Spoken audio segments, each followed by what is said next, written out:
כבר יום שישי ונשארו כמה שעות, כל שנייה עולה ביוקר, לא יכול כבר לחכות. השבת כבר עוד מעט נכנסת, הנרות דולקים עליי, באוויר יש ריח של גן עדן, אני נקי, אני מוכן. Shalom Ouvracha, parashiot de Aharemot Kedoshim cette semaine, et on entame la 4e semaine de Yemé Sfirat HaOmer. Comme on le sait, ce sont des jours qui sont Kedoshim. Le Ramban, il nous dit qu'ils ont le din de Chol HaMoed, et donc ce sont des journées Kadosh et des journées de préparation qui nous permettront d'arriver à ce grand jour de Shavuot. Comme on le sait, on ne va pas l'appeler directement Chag Matan Torah, on va l'appeler Chag HaShavuot. Pourquoi? Parce que c'est la fête des semaines. C'est une fête qui est justifiée par la préparation des semaines qui nous a amenés à ce grand jour. Ce grand jour ne va trouver sa place que par rapport à la préparation qu'on aura eue à l'intérieur de notre personne qui nous permettra justement d'arriver et de recevoir Torah. Torah, c'est uniquement la préparation qui pourrait justement s'appeler Torah. Ou sinon, cette Torah, elle est déjà là, elle est devant nous, le livre, il est déjà ouvert. Mais qu'est-ce qui nous permettra justement de comprendre cette Torah, d'avoir une appartenance à cette Torah? C'est la préparation. Et comme on l'a dit, ce sont des journées qui sont Kedoshim. Arrêt, on sait qu'il y a 49 jours qui nous séparent entre Pessah et Shavuot. 49, les Chazal nous disent que c'est Lev Tov. C'est quoi Lev? Le cœur qui est bon. Lev, c'est 32, Tov, c'est 17, en tout ça fait 49. C'est uniquement si on montre un cœur qui est tourné vers son prochain, un bon cœur, alors qu'on y arrivera justement à goûter à cette Torah.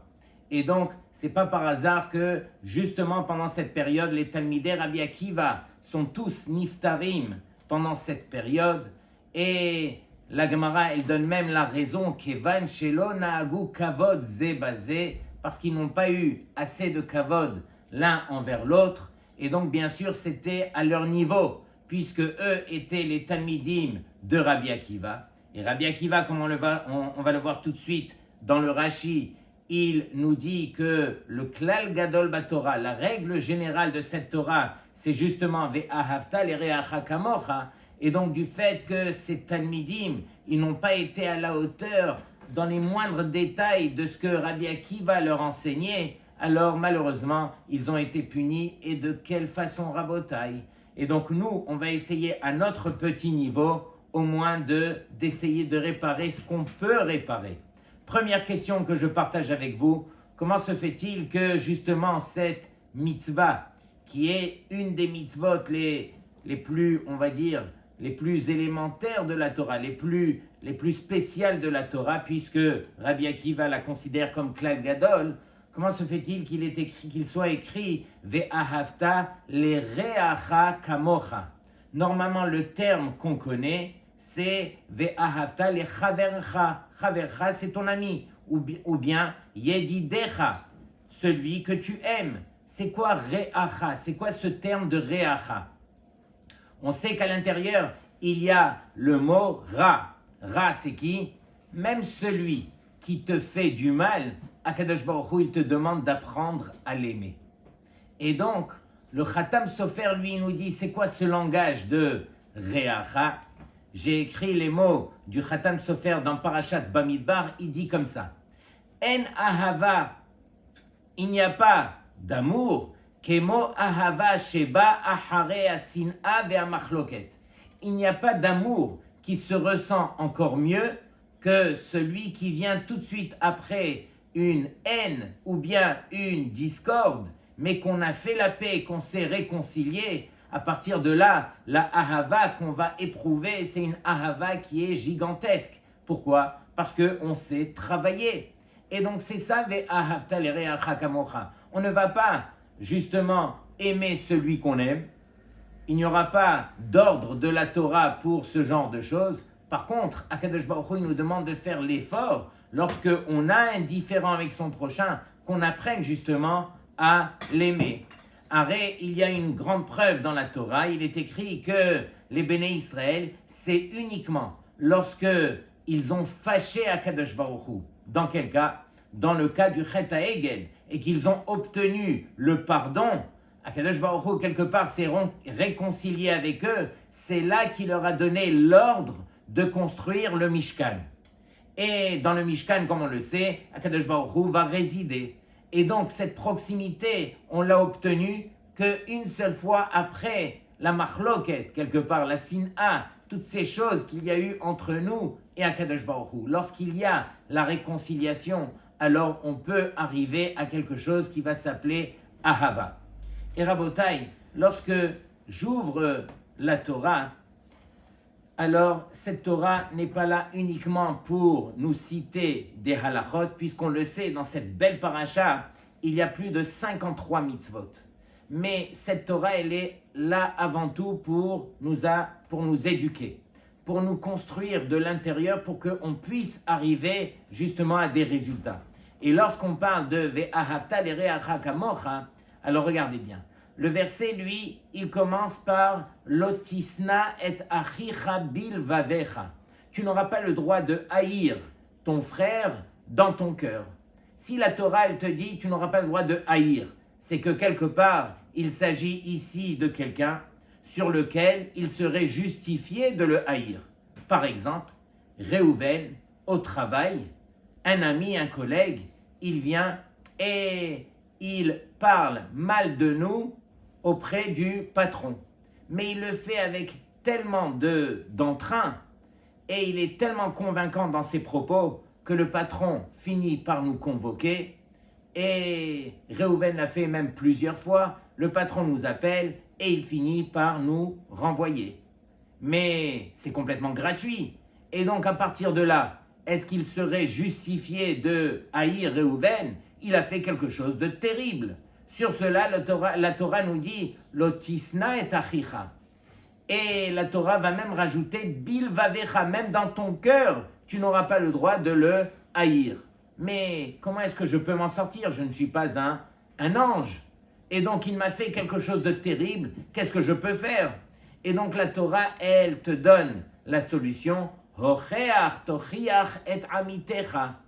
Tu devras aller te confronter à lui, non pas avec des coups, tu devras te confronter avec lui avec des paroles. Tu devras t'asseoir, discuter, essayer d'échanger pour essayer de comprendre un petit peu qu'est-ce qui s'est passé pour qu'on puisse justement retrouver le shalom entre nous.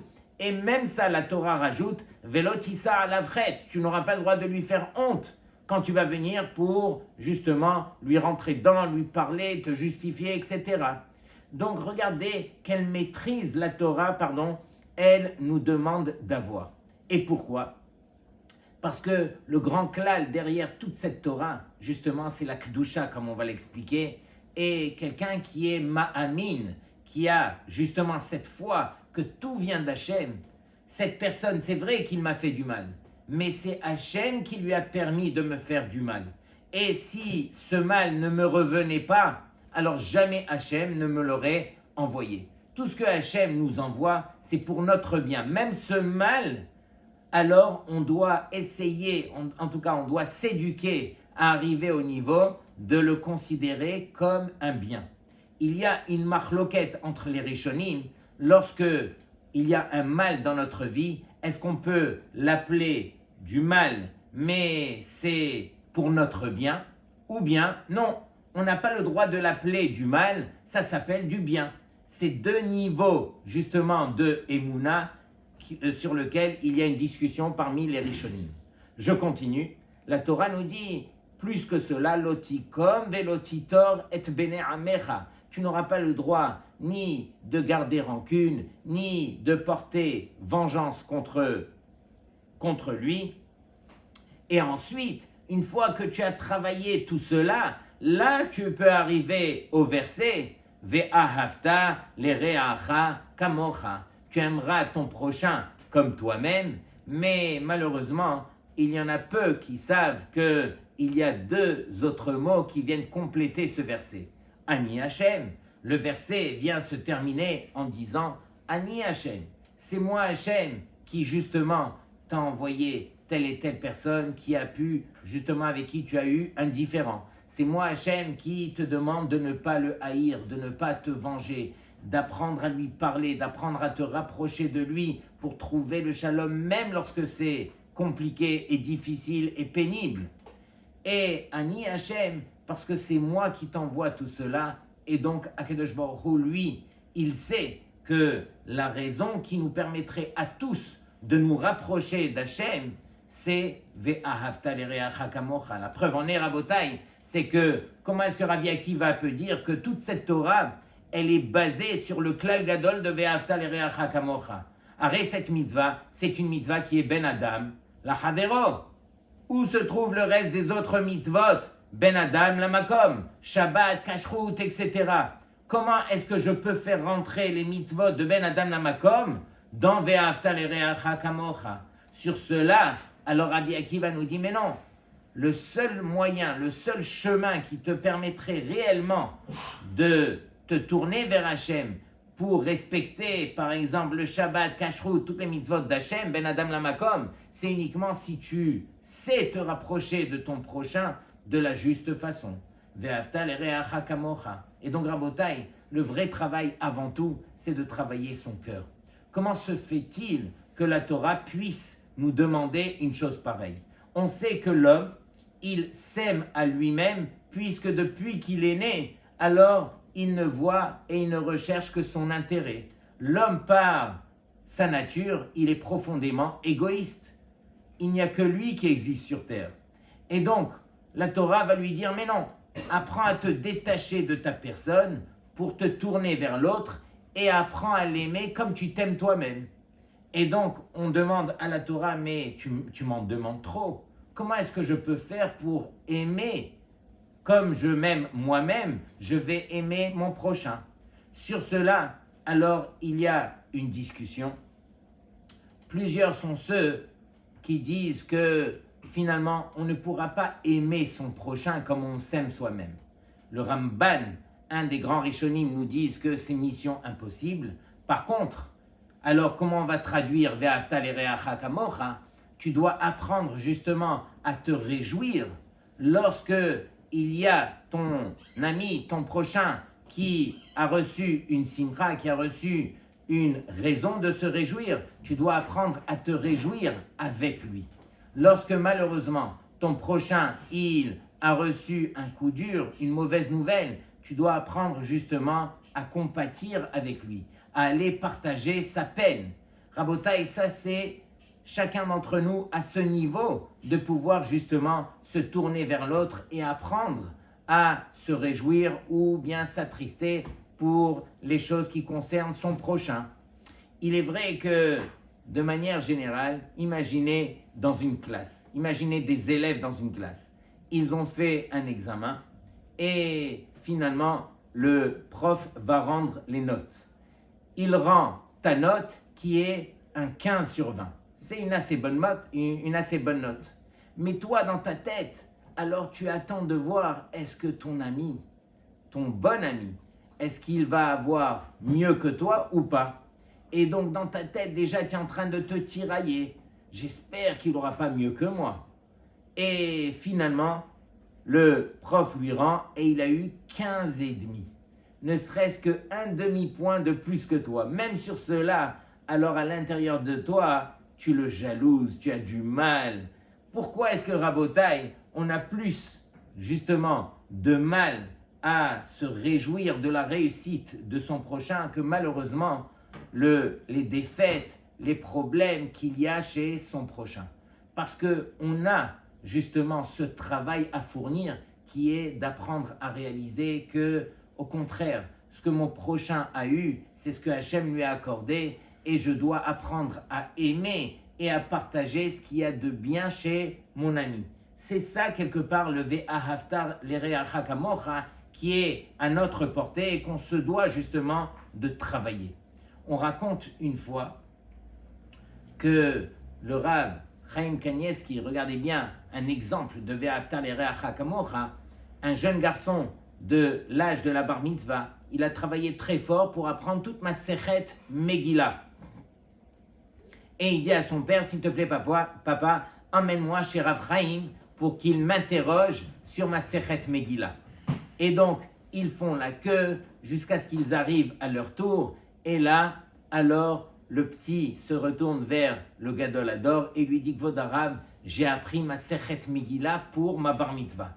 Il lui dit, Mazal Tov, est-ce que je peux t'interroger? Il lui dit oui. Dans ma Sechet Megillah, dans Daf Gimel, il est écrit là-bas les dernières lettres des mots Mansapach, les lettres sophites. Alors, c'est marqué là-bas dans la Gemara que c'est les Nevi'im qui les ont fixés, qui les ont inventés. Et donc, Rav Chaim, il lui pose la question, mais cette même Gemara, elle est aussi dans ma Sechet Shabbat. Rav Chaim, il lui dit, mais qui c'est qui a justement fait les Mansapach, les lettres Mansapach? Et il voit que le garçon, il change de couleur, il est très gêné, il ne sait pas où se placer. Directement Rav Chaim, sans hésiter une fraction de seconde, il dit, non, excuse-moi, c'est une fausse question. Cette Gemara, elle est dans ma Sechet Shabbat. Je te pose une autre question. Il a posé une autre question plus facile. Le garçon, il a pu répondre et tout est rentré dans l'ordre. Mais c'était pour montrer un petit peu la finesse du Ve'ahavta l'ereacha kamocha. Tu as l'occasion, justement, de ne pas rabaisser l'autre, d'essayer de le relever. Alors tu vas essayer de tout faire, justement, pour penser à l'autre. On raconte que, écoutez bien la définition, encore une fois, de Ve'ahavta l'ereacha kamocha, l'élève du Chafetz Chaim, Rav Elchanan Wasserman, il devait passer en Europe un jour pour venir amasser de l'argent pour sa yeshiva. Et quand il arrive en Europe, alors il était reçu chez un juif qui était assez riche. Et donc, il devait rester chez lui pendant une semaine. Et donc, tous les matins, il se réveille, bien sûr, au Netz. Et donc, ce juif, il propose, Kvod Harav, s'il vous plaît, je vous accompagne au Bet HaKnesset. Et le Rav Elchanan, il lui dit, non, mon fils, s'il te plaît, laisse-moi marcher pour aller au Bet HaKnesset. Et donc, il lui montre la route. Et tous les matins, c'est la même dispute. Kvod Harav, est-ce que je peux vous accompagner? Et lui dit, non, laisse-moi marcher. Et tous les matins, le Rav, il marche jusqu'au Bet HaKnesset. Arrivé au vendredi de la semaine, alors, l'homme, il lui dit, mais Kvod Harav, vous m'empêchez d'accomplir Ve'ahavta l'ereacha kamocha. Quand il entend ça, alors Rav Elchanan Wasserman, il lui dit, alors tu sais quoi, ce matin, tu m'accompagnes au Bet HaKnesset. Et lui, il est tout fier. Il fait rentrer le Rav dans sa voiture et il va jusqu'au Bet HaKnesset. Par contre, le Bet HaKnesset se trouvait dans une rue alors où il n'y avait pas d'accès direct. Il l'a déposé à quelques mètres, il devait juste traverser et arriver au Bet HaKnesset. Mais pour arriver, il fallait faire vraiment tout le tour. Alors une fois qu'il arrive, il dit, Kvod Harav Mechila, voilà, il faut marcher quelques mètres, le Bet HaKnesset est juste là. Et il dit, non, fais tout le tour et tu m'amènes jusqu'au Bet HaKnesset. Et donc, lui, il est surpris, il dit, ok, il écoute le Rav, il fait tout le tour et il le dépose vraiment à la porte. C'est ici que l'histoire se termine. Quelque temps après, alors, ce juif, il va en Israël à Bnei Brak et il va justement chez Rav Chaim Kanievski. Et il dit, Kvod Harav, je dois vous raconter. J'ai eu le mérite, j'ai reçu Rav Elchanan Wasserman pendant une semaine, chez moi à la maison. Mais je dois vous raconter ce qui s'est passé pendant toute la semaine. Alors, il était à cheval, il ne voulait rien savoir, il ne voulait pas que je l'accompagne au Bet HaKnesset, il voulait marcher jusqu'à la choule. Est arrivé vendredi, je lui ai dit, mais vous allez m'enlever la mitzvah de Ve'ahavta l'ereacha kamocha, et donc là, il a accepté. Mais il n'a pas accepté de n'importe quelle façon, il fallait que je fasse tout le tour pour l'amener jusqu'à la porte du Bet HaKnesset. Après, il sourit et il lui dit, je vais t'expliquer. Il lui dit que tu saches, tous les matins, quand tu lui demandais d'aller au Bet HaKnesset, c'était uniquement parce que Kvod Harav, tu voulais lui faire kavod. Or, Rav Elchanan Wasserman, il était profondément anav. Il fuyait le kavod. Si c'était pour le kavod que tu voulais l'accompagner, lui, il préférait justement la mitzvah des psiot, des pas qui lui permettaient d'arriver au Bet HaKnesset. Vous savez qu'on a une mitzvah, à chaque fois qu'on fait un pas pour aller faire une mitzvah, c'est considéré comme une grande mitzvah. Et donc, quand tu lui as dit vendredi, mais vous m'empêchez de faire Ve'afta l'ereacha kamocha, alors là, Rav Elchanan, qu'est-ce qu'il a dit? Il a dit, tu veux pas m'accompagner pour mon kavod, tu veux m'accompagner pour la mitzvah de Ve'afta l'ereacha kamocha, alors là, je suis prêt à être mévater, à baisser la tête sur la mitzvah des psiot, des pas qui me permettent d'arriver au Beth Knesset, pour te permettre à toi d'accomplir la mitzvah de Ve'ahavta l'ereacha kamocha. C'est ça, Rabotai, apprendre à aimer l'autre, apprendre à donner à l'autre. C'est-à-dire qu'on doit faire un effort justement pour nous permettre de nous rapprocher de l'autre. Et donc, Rabotai, on a dit que ces jours nous permettent de nous préparer, mais il y a, au début de la paracha de Kedoshim, il y a une mitzvah que Akadosh Baruch Hu, il demande à Moshe de réunir tout le clan d'Israël, les hommes, les femmes, les enfants, et c'est la seule paracha où elle a été enseignée Be'akhel, c'est-à-dire en rassemblement. Pourquoi, Rabotai? Pourquoi est-ce qu'on a enseigné cette paracha justement de Kedoshim par le rassemblement? Parce que toutes les mitzvot de la Torah, alors elles ont justement une base au niveau de leur Kedusha. On ne peut pas accomplir une mitzvah dans tous les principes si cette mitzvah n'est pas accompagnée justement de la Kedusha. Mais Rabotai, c'est quoi la Kedusha? Lorsque on réfléchit, alors on se perd un petit peu dans les notions. On s'imagine que c'est quoi la Kedusha? C'est Baba Saleh qui est entouré justement de sa djellaba, qui a les yeux baissés vers le sol et qui a son livre et qui est constamment en train d'étudier, etc. Et donc pour nous, c'est ça la Kedusha. Mais nous, on n'est pas de ce niveau. Et donc Rabotai, c'est quoi la Kedusha? Écoutez bien.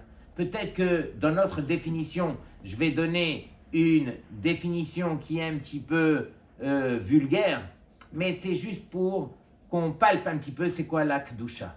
D'abord la définition de Rashi et du Ramban, et ensuite je vous donne la mienne de manière vulgaire. Rashi nous dit, c'est quoi Kedoshim Tihyu ki Kadosh Ani Hashem? D'abord, première chose, qu'est-ce que ça veut dire? Parce que Hashem il est Kadosh, alors moi je dois être Kadosh, mais jamais je ne pourrai être Kadosh comme Akadosh Baruch Hu. Hashem répond, il te dit, mais non, je ne veux pas que tu deviennes Kadosh comme moi, ça c'est mission impossible. Par contre, parce que Hashem est Kadosh, alors toi aussi, alors tu as la possibilité de t'élever et de devenir Kadosh. Ça veut dire quoi Kadosh? Rashi nous dit, Hevu perushi mina arayot ou mina avera, qui veut dire qu'on doit apprendre à se séparer des choses qui sont interdites. Et parmi les choses qui sont les plus interdites pour l'homme, ce sont les relations interdites et tout ce qui pourrait justement arriver à ces relations interdites avec les femmes. Et donc, ici, à Kadosh Baruch Hu, qu'est-ce qu'il nous dit? Il nous dit, sois Kadosh, apprends à te séparer. Hachem, lui, c'est une dimension de Kedusha. Lorsque Hachem nous a accordé la Torah, il nous a accordé la Torah et il nous a permis justement de nous coller à lui grâce à la Kedusha de cette Torah. Sous-entendu que ce niveau de Kedusha, il est accordé au Béné Israël justement par le fait que Hachem nous a accordé cette Torah. Donc première définition selon Rashi, Hevu Perushim, soyez séparés.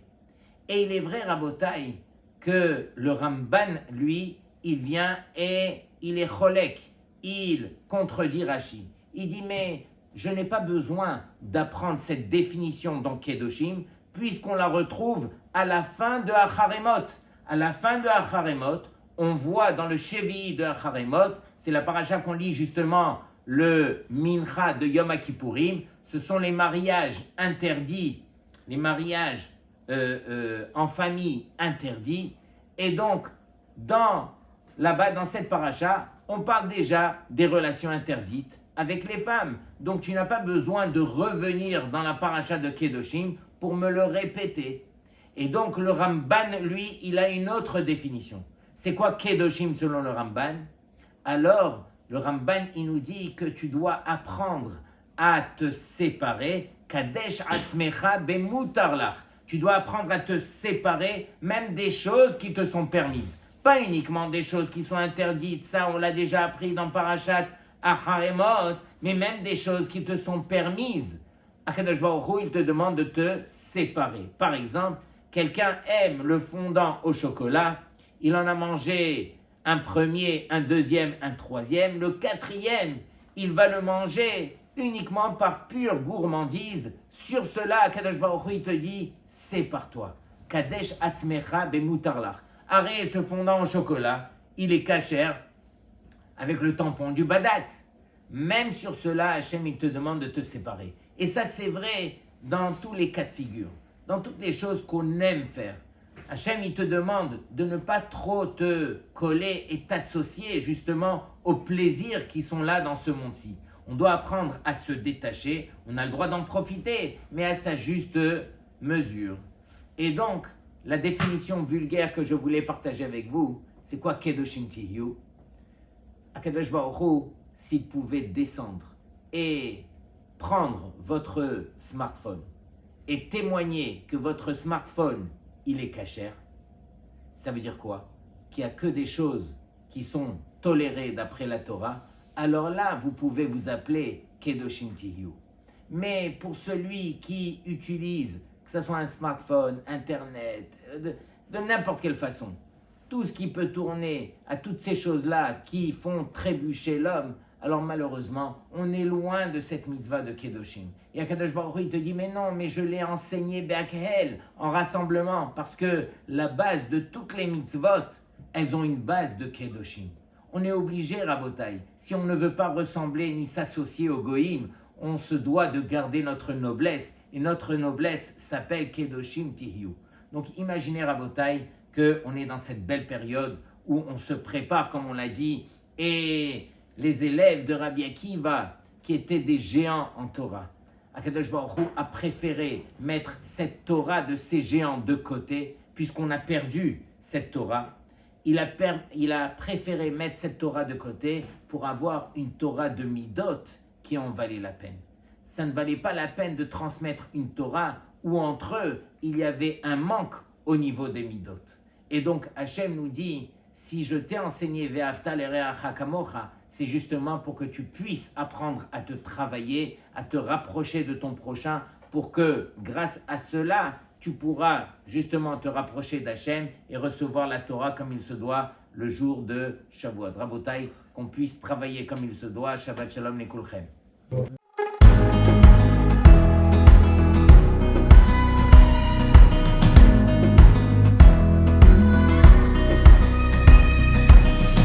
אני עובד כל השבוע, הראש מלא במחשבות, אני עייף ולא רגוע, והימים רודפים לילות. ברוך השם אני בסדר, אבל קשה שלא לדאוג. אני אומר תפילות בסתר, יש לי בלב תקוות גדולות. היי, מה קרה לי? כבר יום שישי ונשארו כמה שעות, כל שנייה עולה ביוקר, לא יכול כבר לחכות. השבת כבר עוד מעט נכנסת, הנרות דולקים עליי, באוויר יש ריח של גן עדן, אני נקי, אני מוכן.